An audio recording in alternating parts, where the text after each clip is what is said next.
আমাদের 85 ভাগ মুসলিম। এই মুসলিমের ভিতরে অনেক আলিম আলম রয়েছে, আপনারা অনেকেই জানেন। সোশ্যাল মিডিয়াতে অনেক কথা আপনারা শোনেন।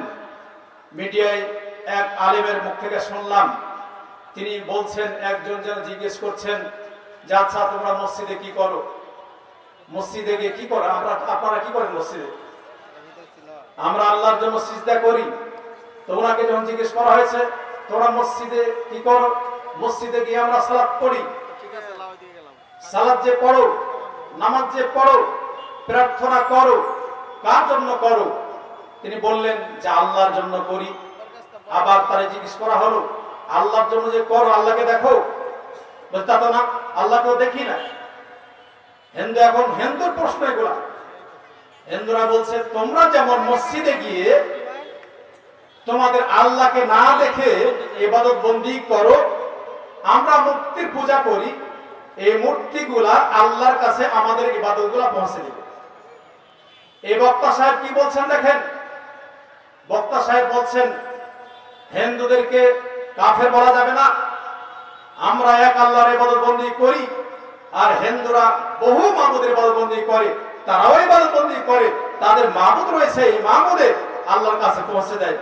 দেখেন এই বক্তা কি বললেন আপনি বলেন তো। এই যে বক্তা কথা বললো, এই বক্তা তিনি যে কোরআন হাদিসের কথা বলছেন, তিনি আলেম দাবি করছেন। ওনার মূলত কোরআন সুন্নাহ সম্পর্কে জ্ঞান থাকলে আদৌ কোনোদিন এই কথা বলতে পারতো না। মুসলিম রাষ্ট্রে সে কি করে বলে যে হিন্দুরা তারাকে কাফের বলা যাবে না? ইসলাম ভঙ্গের অনেকগুলা কারণ রয়েছে, তার ভিতরে একটা কারণ হলো কেউ যদি কাফেরদেরকে, মুশরিকদেরকে কাফের বলতে, মুশরিক বলতে সন্দেহ পোষণ করে, তাহলে এই ব্যক্তি দিন থেকে বেরিয়ে যাবে। আর উনি যেটা স্পষ্ট, হিন্দু কাফের, এদেরকে কাফের বলতে তার সম্মান বোধে লাগছে, এদেরকে কাফের বলতে তার ভয় পাচ্ছে, তিনি বলছেন যে না, তাদের কাফের বলা যাবে না। যদি কাফের না বলা যায় তাহলে আল্লাহর আয়াতকে আপনি বলবেন যে আয়াতটি ঠিক না, নাউজুবিল্লাহ। মহান আল্লাহ বলছেন وَمَن يَبْتَغِ غَيْرَ الْإِسْلَامِ دِينًا فَلَن يُقْبَلَ مِنْهُ وَهُوَ فِي الْآخِرَةِ مِنَ الْخَاسِرِينَ। আচ্ছা বলুন তো, এই আয়াতে আল্লাহ তাআলা বলছেন যে ব্যক্তি ইসলাম ব্যতিরেক অন্য কোন দিন ধর্ম অন্বেষণ করবে, এই ব্যক্তি দিন ধর্ম আল্লাহ তাআলা কবুল করবেন না, বরং তিনি পরকালে ক্ষতিগ্রস্তদের অন্তর্ভুক্ত হয়ে যাবেন। তাহলে হিন্দুদেরকে কাফের বলতে কোন সমস্যা আছে? সন্দেহ আছে আপনাদের? কারোর সন্দেহ আছে? মনে রাখেন, ইসলাম ব্যতিরেক দুনিয়ার যত ধর্ম আছে, সে যেই দাবি করুক না কেন, এরা সবাই দিন থেকে বাইরে, এরা চিরস্থায়ী জাহান্নামে, এতে কোনো সন্দেহ নেই। কেউ যদি সন্দেহ করে তাহলে দিন থেকে বেরিয়ে। তাহলে আমরা কার ইবাদতবন্দি করি? আমাদের এই মুসলিম সমাজে কিছু মানুষ আছে ফিতরতের বাইরে তারা কাজ করে। আপনার ফিতরত কি বলে যে ব্যক্তিটি মৃত্যুবরণ করলেন, একে আপনি সিজদা করবেন, এর আপনি ভয় করবেন, এর কাছে নজর মানবেন, একে টাকা দিবেন, এর খাসি দিবেন, এর জন্য জবাই করবেন? আপনার স্বভাব বলে কি? বলে না।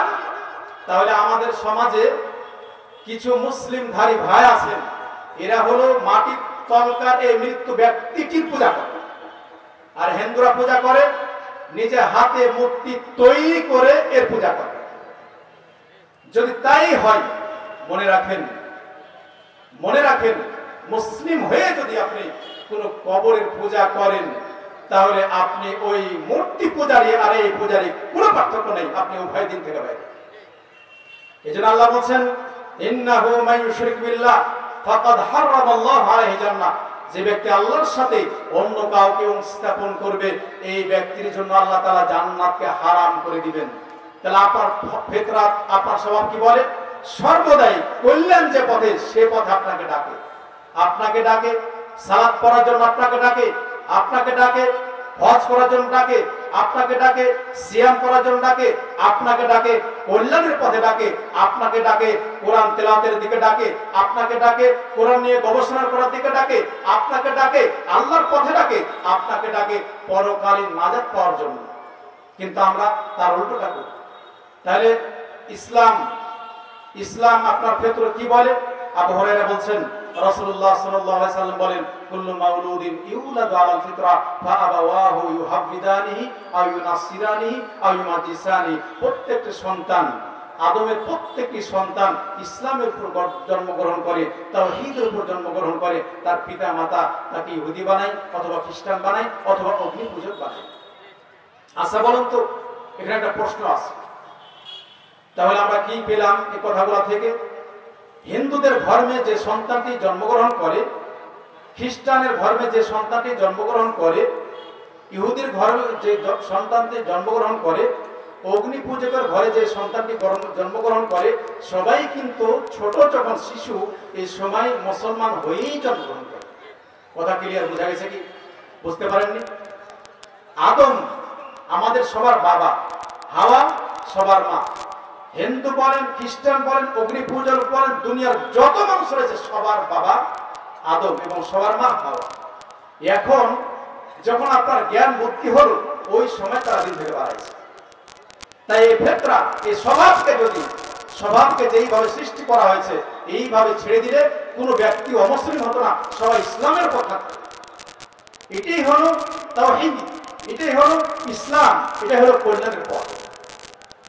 দেখেন অন্য হাদিসে আল্লাহ রাসূল সাল্লাল্লাহু আলাইহি ওয়াসাল্লাম বলেন, ইন্নী খালাকতু ইবাদি হুনাফা, আমি মানুষকে সৃষ্টি করেছি তাওহীদের উপর, একাত্মবাদের উপর, শুধুমাত্র আল্লাহর জন্য ইবাদত করে। এই জন্য আমি সৃষ্টি করেছি। ওয়াতাবহু শাইতান, এরপরে শয়তান আসলো, ফাস্তালাতুহুম আন দীনিহি, এই শয়তান মানুষকে পদস্খলন করল। তাহলে এখানে মানুষের ফিতরাত আর শয়তানের একটা ফিতরাত আছে। শয়তানের ফিতরাত কি জানেন? শয়তানের ফিতরাত, সে সর্বদাই শয়তান আপনার ভিতরে আছে, তাকে বলা হয় নাফসুল আম্মারা। আম্মারা পড়েন জানেন আপনারা? নাফসুল আম্মারা, নাফস হলো তিন প্রকার। এক আত্মা হলো মুতমাইন্না, প্রশান্তি আত্মা, আর এক আত্মা হলো লাওয়ামা, যেটা আপনি অন্যায় কাজ করলে আপনাকে তিরস্কৃত করে, এই কাজ করলে কেন, এটা অন্যায় কাজ, আপনাকে তিরস্কৃত করে, আপনি তাওবা ইস্তেগফার করে আল্লাহর দিকে ফিরে আসেন। নাফসুল মুতমাইন্না, প্রশান্তি আত্মা, আপনি আমল করেছেন, ভালো আমল করেছেন, আপনার কল্যাণের পথে, জান্নাতের পথে আপনাকে ডাকে। কিন্তু দেখেন শয়তানের পথ নাফসুল আম্মারা, এই পথ, এই অন্তর সর্বদাই আপনার বিরুদ্ধে লড়াই করে। আপনাকে নিয়ে যাবে কবর পূজা করতে, আপনাকে নিয়ে যাবে মাজার পূজা করতে, আপনাকে নিয়ে যাবে মূর্তি পূজা করতে, আপনাকে নিয়ে যাবে শয়তানের পথে, আপনাকে নিয়ে যাবে জেনার পথে, আপনাকে ইয়াবার ট্যাবলেট খাওয়াবে, আপনাকে হারামখোর বানাবে, আপনাকে মদখোর বানাবে। যত প্রকার অন্যায় রয়েছে সব অন্যায় পথে নিয়ে যাওয়ার জন্য এই নাফসে আম্মারা আপনার পিছনে লেগে আছে। এজন্য আল্লাহ তাআলা বলছেন, ওয়ামা উবাদিউ নাফসি ইন্নান নাফসা লাআমারাতুম বিসসু ইল্লা মা রাহমা রাব্বি। তবে যার প্রতি আল্লাহ রহম করেছেন, দয়া করেছেন, এই ব্যক্তি আল্লাহর রহমত প্রাপ্ত হবে। তবে আমাদের সবার পিছনে শয়তান লেগে আছে। শয়তান লেগে আছে না? বুঝেন না? শয়তান না লেগে থাকলে, শয়তান যদি না লেগে থাকতো, তাহলে আমাদের সমাজের কিছু মানুষ আছে যারা বলেন, যারা ঊর্ধ্বতন কর্মকর্তা, এদের ভিতরে একজন ভাই একদিন বলছেন যে আপনার রোজা আর পূজা একই জিনিস, একটা মুদ্রার এপিটার ওপিট। আচ্ছা বলুন তো, এটা মূলত অজ্ঞতা, এটা মূলত মূর্খতা, এটা মূলত ইসলাম সম্পর্কে না জানার কারণে। আমি অন্য কোনো কথা বলবো না, কারণ যে অজ্ঞতার কারণে মানুষকে দিন থেকে বের করে দেয়, অজ্ঞতার কারণে মানুষ উল্টাপাল্টা কথা বলে। যত অজ্ঞতা রয়েছে, অজ্ঞতার কারণে মানুষ বেশি ভুল করে। আবার এক ভাই সমাজে যাদের আলোচিত মুখ, এদের ভিতরে এক ভাই বললেন যে খাদিজা রাদিয়াল্লাহু তাআলা আনহা, তিনি নাকি কোন সময় ইবাদত বন্দি করেন না করে জান্নাত পেয়েছেন। আবার আরেকজন আলেম সাহেব, বড় আলেম, যাদেরকে আন্তর্জাতিক খ্যাতি সম্পন্ন বলেন, তারা বলছেন যে আকীদা নামে কোনো কিছু নাই, কোরআন সুন্নাহ নাই, এই কথাও তারা বলেন। তাহলে এইগুলা যখন বলা হয় তখন মূলত অজ্ঞতার সাথে সাথে শয়তান আপনাকে পদস্খলন করার চেষ্টা করে। সর্বদাই শয়তান মুসলিম জাতির পিছনে লেগে আছে। এই শয়তান আপনার অকল্যাণ করবেই করবে, সর্বদা লেগে আছে, সর্বদা লেগে আছে। সালাতের ভিতরে যদি শয়তান, এই ইবলিস শয়তানের যারা অনুসারী আছে, এরা ছাগলের বাচ্চা, এই ছাগলের বাচ্চার নাই, সালাত করছেন ফাঁকা স্থান থাকলে এই ফাঁকা স্থানে এই ছাগলের বাচ্চা বসে বসে আপনার অন্তরে ওয়াসওয়াসা দেয়, যে আপনার অন্তরে এমন ভাবে ওয়াসওয়াসা দেয়, ইমাম সাহেব কোন সূরা পাঠ করলো, ইমাম সাহেব কোন সূরা পাঠ করলো আপনি বলতে পারেন না। এমন কি এই সূরা ফাতিহা আপনি পড়ছেন কি পড়েননি আপনিও বলতে পারেন না। ইমাম সাহেব কোন সূরা পাঠ করেছে আপনাকে জিজ্ঞেস করা হলে আপনি বলতে পারেন না। শয়তান আপনাকে নিয়ে গিয়েছিল ব্যবসায়, শয়তান আপনাকে নিয়ে গিয়েছিল বাজারে, শয়তান আপনাকে নিয়ে গিয়েছিল চারিষ্ঠালে, শয়তান যত পথে শয়তান সবগুলা কাজ করেছে। এই জন্য শয়তান সবসময় চাই আপনার অকল্যাণ করতে, আপনাকে পদস্খলন করতে, পথ থেকে হারিয়ে দিতে। এই জন্য আল্লাহ তাআলা বলছেন ইন্নাশ শাইতানা লাকুম আদুউন ফাত্তাখিযুহু আদুওয়া ইন্নামা ইয়াদউ হিজবাহু মিন আসহাবিস সাঈদ। আপনার শয়তান সর্বদা আপনার শত্রু, কোন সময় আপনার কল্যাণ তারা চাই না। সে নিজে এবং তার অনুসারী যারা আছে সবাই জাহান্নামের দিকে ডাকে। আপনাকে বলছিলাম ফিতরতের কথা, যে আপনার ফিতরত সর্বদাই চাই কল্যাণ করতে। আপনার ফিতরত কি চাই না যে ফজরের সময় আজান হচ্ছে মসজিদে, ফজরের সময় আজান হচ্ছে মসজিদে, আপনি যেহেতু মুসলিম আল্লাহকে আপনি ভয় করেন, আপনার ফিতরতে বলে যদি আপনি মুসলিম হয়ে থাকেন, আপনার অন্তরে ঈমান থাকে, আল্লাহর ভয় থাকে, তাহলে আপনি বলবেন আমি আর শুয়ে থাকতে পারি না। আপনার ফিতরতে বলে আজান হয়েছে সাথে সাথে মসজিদে যেতে হবে। তাই আব্দুল্লাহ ইবনে মাসউদ তিনি বলছেন আল্লাহ রাসূল সাল্লাল্লাহু আলাইহি সাল্লাম বলেন, আল্লাহ রাসূল সাল্লাল্লাহু আলাইহি সাল্লাম জিজ্ঞেস করলেন আইয়ুল আমাল আফদাল, হে আল্লাহ রাসূল সাল্লাল্লাহু আলাইহি সাল্লাম উত্তম আমল কোনটি? তিনি বললেন as-সালাতুল মাওয়াকিতিহা, সময় মতো সালাত পড়া। এরপরে কোনটি? তিনি বললেন বিররুল ওয়ালিদাইন, পিতামাতার খিদমত করা। এরপরে বললেন কোনটি? তারপরে বললেন আল জিহাদ ফি সাবিলিল্লাহ। তাহলে আপনার ফিতরত আপনাকে বলে আপনি মুসলিম, নিজেকে মুসলিম দাবি করছেন, আপনি আশা করছেন যে আপনি মুমিন হবেন, আপনি আশা করছেন আপনি মুহসিন হবেন, আপনি যে আশা করছেন, তাই আপনার ফিতরতে বলছে যে মসজিদে আজান হচ্ছে, ফজরের আজান হচ্ছে, আপনি কোন সময় যদি আপনার ভয় থাকে, আল্লাহর ভয় থাকে, মরণকে ভয় থাকে, মরণ স্মরণ হয়, কবরের ভয় হয় যদি আপনি, তাহলে আপনি পশ্চিম কালেও আপনি আর ঘুমাতে পারবেন না। ঘুম থেকে জাগ্রত হতেই হবে। ঘুম ভেঙে যাবে, আপনি মসজিদের পানে আপনি দৌড়িয়ে যাবেন, ছুটিয়ে যাবেন যে আমার মৃত্যু কোন সময় চলে আসতে পারে, আপনার আর ঘুম হবে না। এই জন্য আব্দুল্লাহ ইবনে মাসউদ তিনি বলছেন আল্লাহ রাসূল সাল্লাল্লাহু আলাইহি ওয়াসাল্লাম জিজ্ঞেস করার সাথে সাথে বললেন যে সময় মতো সালাত আদায় করা, সময় মতো সালাত আদায় করুন। যুবক ভাই তোমাকে বলছি, অনেক পথে অন্যায় কাজ করে, অনেক পথ অনুসরণ করেছো, অন্যায় পথে সময় ব্যয় করেছো, সময় এসেছে তোমার কল্যাণের পথে, সময় এসেছে ঠিক সময় কেউ যদি সালাত আদায় করে তাহলে তার জন্য কল্যাণ রয়েছে। ফিতরাত আপনাকে সেই পথেই ডাকে। ফিতরাত আপনাকে বলে পিতামাতার খেদমত করা, যা আল্লাহ রাসূল সাল্লাল্লাহু আলাইহি ওয়াসাল্লাম বললেন উত্তম আমলের কথা। তাই ফিতরাত আপনাকে সর্বদাই বলে যে পিতামাতা যেহেতু কষ্ট করে আমাকে মানুষ করেছে, পিতামাতার খেদমত করতে হবে। তাই আল্লাহ রাসূল সাল্লাল্লাহু আলাইহি ওয়াসাল্লাম হাদিসে জিবরিলে আল্লাহ রাসূল সাল্লাল্লাহু আলাইহি ওয়াসাল্লামকে যখন জিজ্ঞেস করা হয়েছিল যে মাতা সাআ, হে আল্লাহ রাসূল সাল্লাল্লাহু আলাইহি ওয়াসাল্লাম কিয়ামত কখন হবে? আল্লাহ রাসূল সাল্লাল্লাহু আলাইহি ওয়াসাল্লামকে জিজ্ঞেস করা হয়েছিল কিয়ামত কোন সময় হবে? রাসূল সাল্লাল্লাহু আলাইহি ওয়াসাল্লাম বললেন মাল মাসউলু আনহা বিআলা মিনাস সাইল, যাকে জিজ্ঞেস করা হচ্ছে জিজ্ঞেসকারী ব্যক্তি তার থেকে বেশি জানেন। তারপরে যেহেতু রাসূল সাল্লাল্লাহু আলাইহি ওয়াসাল্লাম জিজ্ঞেস করা হয়েছিল, তাই তিনি বলছেন আনতালিদাল আমাতু রাব্বাতাহা। রাসূলুল্লাহ সাল্লাল্লাহু আলাইহি ওয়াসাল্লাম বললেন তোমরা জেনে রাখো। তারপর জিবরিল আমিনকে এভাবে বললেন যে কিয়ামত হবে সেই সময় যখন দাসী যখন মনিবকে জন্ম দিবে, দাসী মনিবকে জন্ম দিবে, এটা কি কথা আশ্চর্য মনে হয় না? দাসী মনিবকে জন্ম দিবে। এই হাদিসের ব্যাখ্যায় ইমাম নববী রাহিমাহুল্লাহ দুইটা ব্যাখ্যা করেছেন। দাসী মনিবকে জন্ম দিবে, আনতালিদাল আমাত রাব্বাতাহা, তার যে মনিব আছে এই মনিবকে জন্ম দিবে বলে ইমাম নববী রাহিমাহুল্লাহ দুইটা ব্যাখ্যা করেছেন। এক নম্বরে ব্যাখ্যা করেছে যে এমন একটা সময় আসবে যে সময় দাস ক্রয় বিক্রয় করা হবে, এমনকি যারা স্বাধীন মানুষ এরাও বিক্রি হবে। তো তার স্বাধীন এই মাকে সে এই ছেলে বিক্রয় করেছে, বিক্রয় করার পরে আবারও সে ক্রয় করতে গিয়ে তার মাকে ক্রয় করে নিয়ে এসেছে তার বাড়িতে। তার মা এখন দাসীর মতো কাজ করছে। তাহলে জন্মদাতা কে ছিল? মা। মাকে বিক্রয় করেছে, আবার ঘুরতে ঘুরতে আর এই মাকে আবার ক্রয় করে নিয়ে এসেছে। তখন যেহেতু তার বাড়িতে এসেছে, তাই এখন ক্রয় করে নিয়ে এসেছে, তাই তার মা তার কাছে দাসীর মতো খেদমত করছে। ও কিন্তু জানে না এই মুহূর্তে যে তার মা, জানুক আর না জানুক তার মায়ের সাথে অবস্থা হবে। মানুষ ক্রয় বিক্রয় করছে, তাহলে এখন মনিব তার মানে যে তার মাকে ক্রয় করে নিয়ে এসেছে, এই জন্য তার মার সাথে সে দাসীর মতো আচার ব্যবহার করছে। 2 নম্বর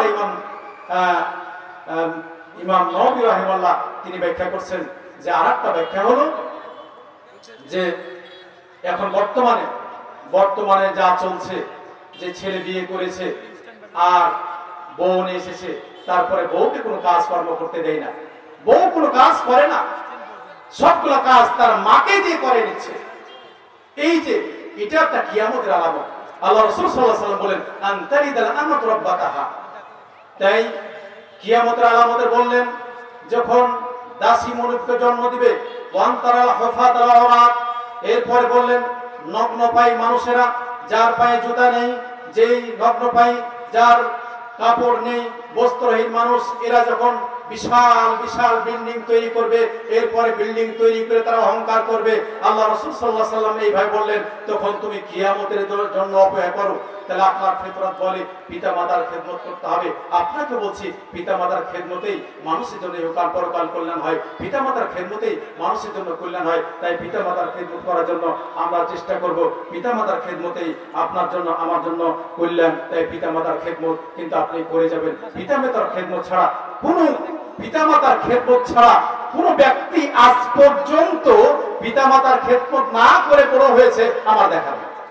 যত বড় বড় আলেম ওলামা সমাজ দেখেছেন, আপনি জিজ্ঞেস করুন, আমার ওস্তাদ এখানে আছেন, আপনারা কোন সময় পেরে জিজ্ঞেস করেন, ওস্তাদি অনেক সময় ওনার পিতামাতার কথা বলেন, ওস্তাদি অনেক সময় পিতামাতার কথা বলেন, তার সাথে মায়েরও কথা বলেন যে পিতামাতাকে ওনারা কেমন ভাবে শ্রদ্ধা ভক্তি করতেন। আর বড় বড় আলেম ওলামা যাদের দেখেছেন তারা কিভাবে পিতামাতার খেদমত করেছেন। পিতামাতার খেদমত করেই আপনার ইহকাল পরকাল কল্যাণ পেতেই হবে। যদি আপনি পিতামাতার খেদমত করেন আর মায়ের যদি পিতামাতার দোয়া পেয়ে যান, তাহলে আপনার মতো সুখী মানুষ আমার মনে হাত ধরে দেখে নিশ্চিত পিতামাতার খেদমতে। আপনার পিতামাতার এই খেদমতটা অনেক সময় অনেক কিছু করেছেন। বাজার থেকে যে ভালো আপেল ক্রয় করে নিয়ে যাবেন, সেই আপেলটি প্রথমে আপনার পিতামাতার মুখে উত্তোলন করবেন, পিতামাতাকে খাওয়াবেন। দেখবেন এমন এক সময় আসবে যেদিন আপনার সন্তান সন্ততি আপনাকেও সেইভাবে আপনার পিতামাতা যেমন খেদমত করেছেন আপনিও খেদমতটা পাবেন, আপনার জন্য কল্যাণ হবে। তাই এই হাদিসে স্পষ্ট করে দিল আল্লাহ রাসূল সাল্লাল্লাহু আলাইহি ওয়াসাল্লাম আপনার ফিতরত বলে যে পিতামাতার খেদমত করা, আপনার ফিতরত বলে সময় মতো সালাত পড়া, আপনার ফিতরত বলে কল্যাণমূলক কাজ করা। এই জন্য আমরা এই কাজগুলা করার চেষ্টা করব। এরপরে ফিতরত যে বিষয়গুলো বলে, ফিতরত আপনার জন্য চাই। কোরআন তেলাওয়াত করতে ভালো লাগে না? ভালো লাগে না বলেন তো, আজকে বলেন তো, হাত উঠে দেখান তো কার কোরআন তেলাওয়াত করতে ভালো লাগে। হাত উঠান তো দেখি, হাত উঠান। লিল্লাহি তাকবীর, লিল্লাহি তাকবীর। হাত নামান। কেউ হাত উঠে দেখাতে পারবে যে আজকে সকালে ফজরের সালাত জামাতে পড়েছেন, এর সাথে কোরআন তেলাওয়াত করেছেন? কয়জন? সত্যি সত্যি যারা করেছেন তারা করবেন। মাশাআল্লাহ, বেশ কিছু হাত উঠেছে। আর দাওয়া ইলা আল্লাহ, আপনাদের ডাকে আপনাদের শিশু সন্তান, জাযাকুমুল্লাহ খায়র, শিশু সন্তান যাতে কোরআন শিখতে পারে, হাদিস শিখতে পারে, আকীদা শিখতে পারে, এই পথে রাখে। তাহলে আপনার সন্তানকে কোরআন শিক্ষা অর্জনের রূপ চান তো নাকি? চান তো? আপনার আওয়াজ করে বলেন চান। তাহলে দেখেন, আপনাদের আজকে একটা সাজেস্ট করি, আপনার নিজে যদি কল্যাণ পেতে চান, ফিতরত অনুযায়ী কাজ করতে চান, তাহলে আজকে থেকে ফজরের সালাত, মুরব্বি আপনাকে বলছি, ফজরের সালাত জামাতে পড়বেন। আপনার বাচ্চাদের মসজিদে যাবেন, যারা ছেলে আছে পরিবারকে উঠাবেন, এরাও যাতে ঠিক সময় সালাত আদায় করে।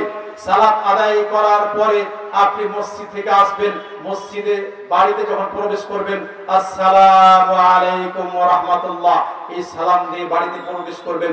তারপরে জোরে আওয়াজ করে বাড়িতে কোরআন তেলাওয়াত শুরু করবেন। সাথে আপনি পড়বেন, আপনার সন্তান পড়বে, আপনার স্ত্রী পড়বে, আপনার মেয়ে পড়বে। পড়ার পরে এই কোরআন তেলাওয়াত আপনি করবেন। যদি আপনি কিছু পারেন, কিছু আয়াত অর্থ করবেন, আপনি আয়াত নিয়ে গবেষণা করবেন যতটুকু পারবেন। কিছু যদি না পারেন, আপনার পড়ার কোনো ক্ষমতা নাই, পড়তেও পারছেন না, তাহলে অন্তত সূরা ইখলাসটা 3 বার পাঠ করবেন।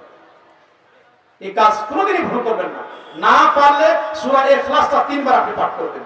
কুল হুয়াল্লাহু আহাদ আল্লাহুস সামাদ লাম ইয়ালিদ ওয়া লাম ইউলাদ ওয়া লাম ইয়াকুল লাহু কুফুয়ান আহাদ এই সূরা যদি আপনি 3 বার পাঠ করেন, তাহলে আল্লাহ রাসূল সাল্লাল্লাহু আলাইহি সাল্লাম বলেন সূরা ইখলাস 3 বার কেউ পাঠ করলে পরিপূর্ণ কোরআন পড়ার সে সওয়াব পেয়ে যাবে।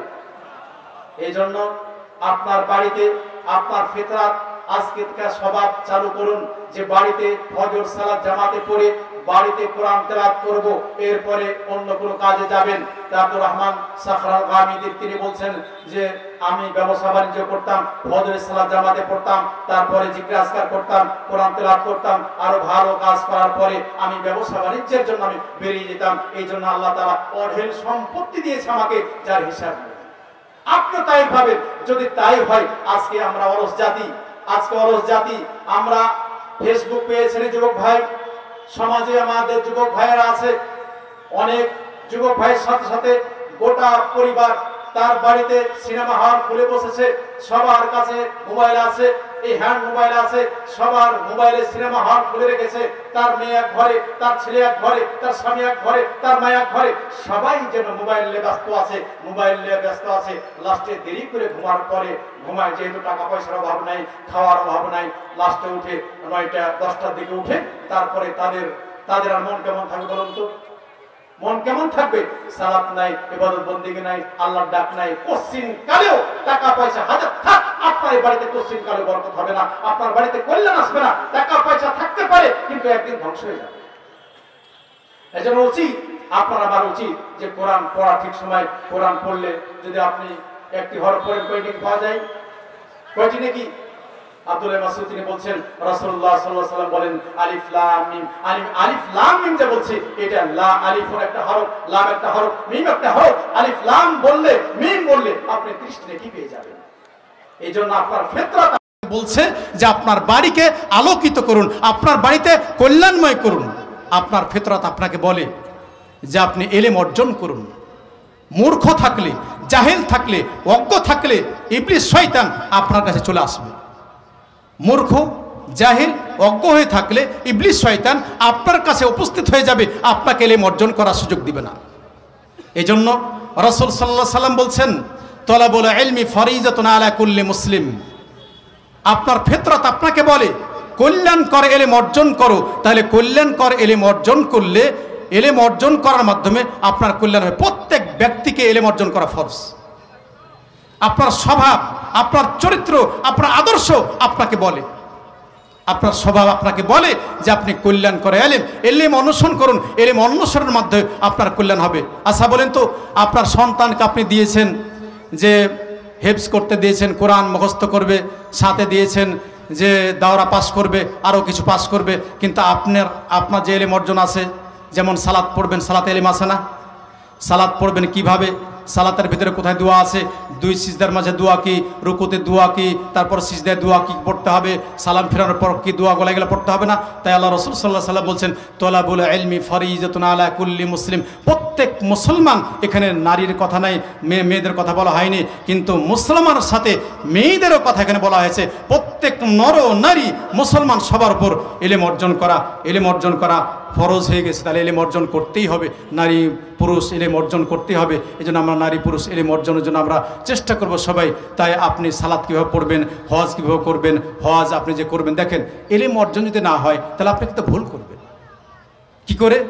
এক হাজি সাহেব হজ করতে গিয়েছে, এখন আমাকে জিজ্ঞেস করছে যে বাবজান হজ করতে আসলাম কিন্তু কাবা ঘর দেখলাম না যে। আমি বললাম হজ শেষ করে যে কাবা ঘর দেখেননি, তার মানে ইলম অর্জন তার নাই। কাবা ঘর দেখেনি মানে কি? উনি হয়তো তাওয়াফ করেছেন, কেউ নিয়ে করেছে তাওয়াফ, কিন্তু উনি আর জানেন না। তো এরকম যাতে না হয়, আপনাকে যতটুকু দরকার এলেম অর্জন করাই লাগবে। সালাতের জন্য বলেন, হজের জন্য বলেন, সিয়ামের জন্য বলেন, যতটুকু এলেম অর্জন আপনি বলবেন না যে আমার ছেলেকে দিয়েছি, আমার মেয়ে দিয়েছি, তারাই অর্জন করবে। তা আপনি এখনও কোরআন পড়তে জানেন না, এলেম অর্জন আপনাকে করতে হবে। এগুলো আপনার ফিতরত আপনাকে বলে যে কল্যাণের পথে আপনি আসুন, আপনাকে এটা এই পথে আপনাকে ডাকে। শয়তান আপনাকে ডাকে, পাপ কাজের দিকে শয়তান ডাকে, পাপ কাজ সর্বদাই করতে বলে, পাপ কাজ আপনাকে করতে বলে। তাই পাপ কাজে আপনি কোনো সময় লিপ্ত হবে না। পাপ কাজ আপনার ফিতরত কল্যাণে ডাকে, আর শয়তান আপনাকে পাপ কাজের ডাকে। এই জন্য আল্লাহ বলছেন, কুলিয়া ইবাদিয়াল্লাযিনা আসরাফু আলা আনফুসিহিম লা তাকনাতু মির রাহমাতিল্লাহ ইন্নাল্লাহা ইয়াগফিরু যুনুবা জামিআ ইন্নাহু হুয়াল গফুরুর রহিম। আল্লাহ বলছেন, হে বান্দা, যারা নিজের উপর জুলুম করেছো, পাপ করেছো, তোমরা আল্লাহর রহমত থেকে নিরাশা হইও না। আমরা অনেকে বুঝি যে অন্যায় কাজ করার পরে নিরাশা হব না, এটা কিন্তু বলা হয়নি। বলা হয়েছে কি, আপনি পাপ করেছেন, পাপ করার পরে তাওবা করেন, ইস্তিগফার করেন। আপনার ভিতরে যে অন্যায় আছে, অন্যায়ের কারণে তাওবা ইস্তিগফার করে এই পথে আপনি ফিরে আসেন। এটাই আপনাকে বলা হয়েছে যে আপনি নিজের উপর জুলুম করেছেন, পাপ করার পরে জুলুম করেছেন, তাই ইস্তিগফার করে তাওবা করে আল্লাহর দিকে আপনি রুজু হওয়ার জন্য বলা হয়েছে। আপনি পাপ করবেন আর বলবেন না আল্লাহ তো ক্ষমা করে দিবেন, এটি কিন্তু বলা হয়নি। সালাফদের ব্যাখ্যা, পাপ হয়েছে, পাপের সাথে সাথে তাওবা করুন, ইস্তিগফার করুন। ইস্তিগফার করলে, তাওবা করলে, অনুতপ্ত হলে, এই পাপের দিকে আর না গেলে আল্লাহ তাআলা আপনাকে আমাকে ক্ষমা করবেন। আমি আর কয়েকটি কথা, যে আমি যদি ফিতরাতের অনুযায়ী আমল করতে চাই, তাহলে আল্লাহ রাসূল সাল্লাল্লাহু আলাইহি ওয়াসাল্লাম আপনাকে বলে দিলেন যে ফিতরাত অনুযায়ী আমল করলে আপনি জান্নাত পাবেন। এক নম্বরে আপনাকে বলছে যে আপনি আল্লাহর জন্য ইবাদতবন্দি করবেন, শিরক মিশ্রিত কোনো আমল করবেন না। এই ফিতরাত আপনাকে বলে আল্লাহর জন্য সিজদা হবে, অন্য কারোর জন্য নয়। দ্বিতীয় নম্বরে সালাত পড়বেন, ফিতরাত আপনাকে বলে সালাত ঠিকভাবে আদায় করবেন। তৃতীয় নম্বরে এরপর আরও ফিতরাত আপনাকে বলে যে আপনি সিয়াম, জাকাত, এগুলো যা আছে, হজ, এগুলো আপনি আদায় করার চেষ্টা করবেন। আপনার জন্য জান্নাতের পথ সুগম হয়ে যাবে। আপনাকে এই পথে ডাকে যে দাওয়া ইলা আল্লাহ, যে আপনার কোরআন সুন্নাহর এই পথে ডাকছে। জি, দাওয়া ইলা আল্লাহ যে পথে আপনাদের মক্তব এবং বিভিন্ন কোরআন শিক্ষা দেয়। দোয়া করি আল্লাহ যেন এই কোরআন শিক্ষা, ইহকালীন কল্যাণ, পরকালীন মুক্তি, সাথে সাথে এই মাহফিলের যারা আয়োজন করেছেন, আয়োজকদের, যারা আলোচক, সবাই, আল্লাহ সবার যেন কল্যাণ দান করেন। আমার সদে ওস্তাদকে আল্লাহ যেন সহি সালামতে রাখেন। এর সাথে আমরা যারা এখানে সবাই আছেন, আল্লামা ইহসান জহিরের ছেলে ইহসান জহির হাফিজাহুল্লাহ, সাথে সাথে আমার ছোট ভাই আব্দুল্লাহ বিন আব্দুর রাজ্জাক উস্তাদ, ছোট বড় ছেলে, সবার কল্যাণ দান করুক। এর সাথে আপনাদের আবার বলবো যে আমরা সবাই ফিতরত জিনিসটা আমরা জানি না, এখন বুঝলাম কিনা। ফিতরত মানে স্বভাব, যে স্বভাব আপনাকে সর্বদাই কল্যাণের পথে ডাকে, আর এই কল্যাণময়ী কাজ আপনাকে আমার করতে হবে। শয়তানের পথ থেকে পদস্খলন যাতে আমরা না হই। শয়তান আপনাকে সর্বদাই অন্যায় পথে ডাকে, অন্যায় পথ আমরা ত্যাগ করে কোরআন সুন্নাহর পথে, আহলে হাদিস আপনাকে ডাকে সর্বদাই হক আর বাতিলের ভিতরে পার্থক্য করার জন্য। কোরআন সুন্নাহ আপনাকে বলছে, কোরআন সুন্নাহ অনুযায়ী কাজ করতে ডাকছে।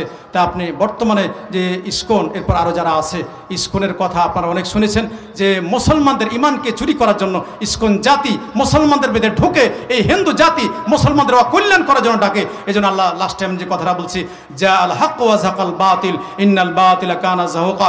আপনি আহলে হাদিস যিনি নিজে আহলে হাদিস দাবি করেন, এই লোকটির ও তার প্রত্যেকটা অঙ্গ প্রত্যঙ্গ বলে যে সর্বদা আমরা কোরআন সুন্নাহর কথা বলি, কোরআন সুন্নাহ অনুযায়ী জীবন যাপন করব, হক কোনোদিন হকের সাথেই থাকবো, হক নিয়ে মৃত্যুবরণ করব। শিরক, আমরা কোনো শিরক মিশ্রিত আমল করতে পারি না, বেদাত অনুযায়ী আমল করতে পারি না, সুন্নত আমল করি। আল্লাহর কাছে দোয়া করি, ওয়া আখিরু দাওয়ানা আলহামদুলিল্লাহি রাব্বিল আলামিন, সুবহানাকাল্লাহু ওয়া বিহামদিকা, আশহাদু আল্লা ইলাহা ইল্লা আনতা আস্তাগফিরুকা ওয়া আতুবু ইলাইক।